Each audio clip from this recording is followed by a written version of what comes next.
To me, that seems petty as for me. First of all, when you bring other people around your child, I have to trust the fact that you have some sense and you're making a wise decision for the welfare of our child.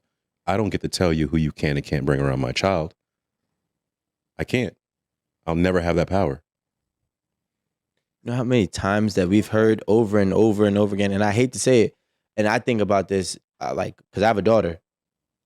How many times that we've heard stories, countless stories of stepfathers doing things to the stepdaughters, or the boyfriend, or the boyfriend, or the stepsons. Or the keep it real, stepson. period. And it's like, and they do it not only to girls, they do it to boys too. Mm-hmm. And so me arguing about your 6-month boyfriend being around my child will never be petty.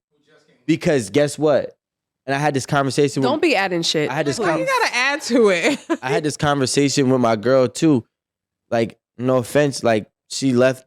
Well, I don't want to say she left, but in her church, they take the toddlers to a different room. And I was like, don't you ever allow my daughter to go to a different room with no one. I don't care if it's your deacon, your pastor, your sister, your nun. I don't care who it is. Don't ever put my daughter in position that's out of your sight. Mm-hmm. And I was like, because guess what? All it takes is one situation that you can't undo for my daughter. Facts. You can't undo for my child. So I'm not playing that game. There's not a petty argument. It's not whether it's 6 months of your dating, whether it's your uncle that you wanted to just leave around. And don't ever put my child in a position where harm could be done and you can't be there to stop it or regulate or not stop it, but prevent it. I'm not playing that game. And I understand what he's saying. I'm not in that position right now, right? And I hope I'm not. But if I was in that position and my girl was trying to, or my ex is trying to tell me that it doesn't matter who she brings around my child, yes, the fuck it does.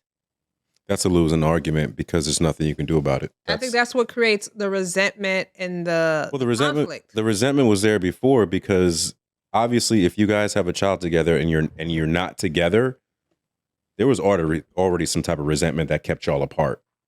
So I think the piece of having a child, not the piece, but like using the child as like, women use a child as a pawn, if we could be honest. Like women use children as a pawn.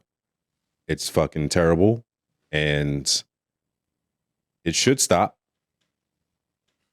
That's all I'll say about that. You know what? Okay, I've just been in the middle of a lot of custody issues when I was a clinician in terms of doing like custody cases.